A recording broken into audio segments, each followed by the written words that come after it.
Kedengaran ada suara-suara geraman, langsung merinding, ditambah gatel. Ada sisir. Aduh. Ada sisir. Sisir bulat. Assalamualaikum. Maaf. Numpang ruangannya sebentar. Ya ini kalau boleh dibilang sih sebenarnya banyak kan orang-orang yang melakukan ini orang kurang kerjaan nih sebenarnya. Daripada uji nyali mendingan uji nasib ya cari kerjaan gitu ya. Uji iman. Yang uji iman gitu dengan mungkin sholat sunnahnya nggak ditinggalin. Nah ini guru kita nih Ustadz Ahmad Karmoniji nih ya. Ada yang sengaja uji nyali di tempat kosong penasaran dengan kehidupan jin. Sebagai seorang muslim boleh nggak sih sengaja kita seperti tayangan tadi itu menguji nyali kita di tempat kosong karena penasaran dengan kehidupan bangsa jin. Mohon izin penjelasannya silakan. Bismillahirrahmanirrahim. Bicara masalah uji nyali untuk melihat jin di tempat kosong, ini kita akan pelajari terlebih dahulu yang namanya jin. Kalau di dalam bahasa Arab, jin itu kan artinya sesuatu yang tersembunyi, sesuatu yang diciptakan oleh Allah Subhanahu wa taala, fitrahnya itu tidak nampak, tidak kelihatan oleh orang. Berbeda dengan insi manusia yang memang fitrahnya Allah Subhanahu wa taala ciptakan adalah sesuatu yang nampak, bukan yang tersembunyi. Makanya kalau kita perhatikan manusia itu kelihatan, sedangkan jin itu tidak kelihatan. Dan ketika ada manusia, mereka memiliki masalah, maka kebanyakan di antara mereka menghilang. Manusia ketika punya masalah, kebanyakan di antara mereka menghilang. Padahal fitrahnya manusia itu adalah sesuatu yang nampak, tapi ketika ada masalah, maka manusia menghilang. Dicari-cari sama orang karena utangnya banyak nggak dibayar-bayar, hilang. Padahal fitrahnya dia nampak. Begitu juga dengan jin. Fitrahnya jin itu sesuatu yang tersembunyi tidak nampak. Jadi satu ketika jin itu menampakkan wujudnya ke hadapan manusia, berarti jin itu sedang ada masalah. Oh iya benar, sama kayak teman saya yang punya masalah ngilang sama saya. Iya. Belum bayar utang soalnya.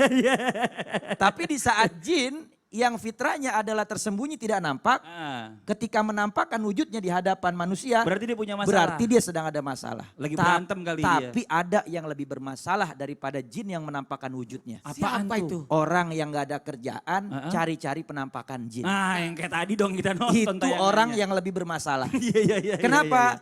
Karena di dalam satu buah hadis baginda Rasul Nabi Muhammad SAW, Rasul bersabda, min husni islamil mar'i tarkuhu malayaknih. Di antara kesempurnaan orang beriman, orang muslim adalah meninggalkan segala hal yang kagak ada manfaatnya.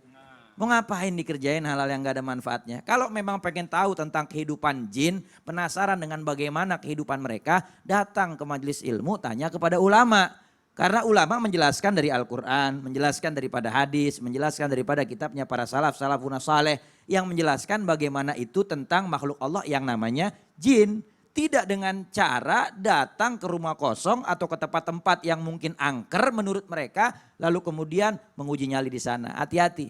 Di dalam Al-Quran surah Al-Jin Allah Subhanahu wa taala jelaskan bahwasanya di zaman dahulu itu ada orang yang kepengen tahu urusan jin, bahkan sampai ujung-ujungnya minta pertolongan kepada jin. Wa annahu kana rijalu minal insi yauduna birijali minal jinni fazaduhum rohaqa. Ada di zaman dahulu itu laki-laki dari golongan manusia yang datang kepada laki-laki dari golongan jin. Tujuannya untuk meminta pertolongan kepada mereka. Dan pada akhirnya jin tersebut bukan memberikan pertolongan kepada golongan manusia, justru malah menambah kesalahan dan menambah dosa mereka kepada Allah Subhanahu wa taala. Bahkan di dalam kitab Mausu'atul Fiqhiyah dijelaskan bahwasanya orang yang sibuk dengan urusan jin membuka satu pintu kemusyrikan dan kemurtatan kepada Allah Subhanahu wa taala.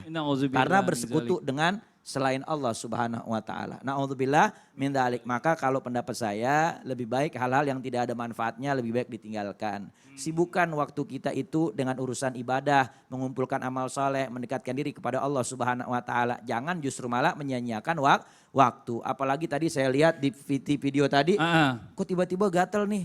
Iya, belum mandi kali jangan-jangan. Tapi zaman sekarang tuh jadi kerjaan soalnya Ustadz. Kerjaannya biar viewers banyak dapat duit ntar kan gitu. Nah, ini dia menjadikan sesuatu hal yang tidak bermanfaat sehingga menjadikan konsumsi orang itu hal-hal yang tidak berfaedah juga. Justru malah menjadi dosa jariah buat yang melihat. Nauzubillah. Ya, naudzubillah min dzalik. Jadi hati-hati. kita mesti banyak memanfaatkan waktu sebaik-baiknya untuk mendekatkan diri kepada Allah Subhanahu wa taala. Kenapa? Karena idha'atul waqt ya adharra wa asyaddu minal maut. Sesungguhnya orang yang menyanyiakan waktu itu lebih berbahaya, lebih banyak mudorotnya ketimbang mati. Karena kalau orang mati hanya terpisah dengan dunia dan segala perhiasannya. Tapi kalau orang yang menyanyiakan waktu, dia memutus hubungannya dengan Allah dan sorganya Allah. Nauzubillah, Rugi. Nah sekarang kita lanjut lagi nih ya, ini buat jam yang ada di rumah. Jadi tinggalkan hal-hal yang tidak menguntungkan dan tidak ada gunanya atau tidak ada manfaatnya. Bahkan menjadi dosa jariah buat kita nih. Nah sekarang coba kita lanjutkan lagi, ada sebuah artikel nih. Ada artikel di belakang saya nih, tergiur kawin dengan jin demi modal nikah. Pria ini justru tewas mengenaskan. Terlilit hutang dan butuh modal untuk nikah membuat Ari, putra utama warga Jalan Kapten Tendian, Desa Banjarejo, Kota Madiun ini memilih jalan pintas. Pemuda yang masih berstatus mahasiswa tersebut nekat mengikuti ritual agar bisa menggandakan kekayaan. Namun siapa sangka keputusan gegabah itu justru membuat dirinya tewas mengenaskan di tangan dukun gadungan. Ya, dilanjutkan lagi, pelaku pembunuhan dan pencurian dengan tindak kekerasan atau curas berkedok dukun itu bernama Hendra Mawan Suryo Putro alias Ahmad Sadewa.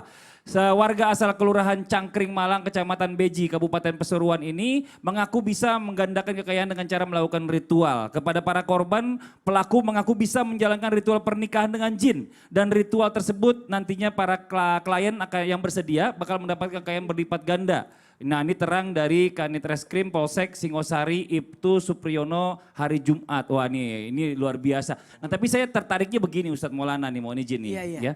Emang bisa, emangnya pertanyaan saya, kalau jin itu mencintai dan menikah sama manusia. Terus kalau sampai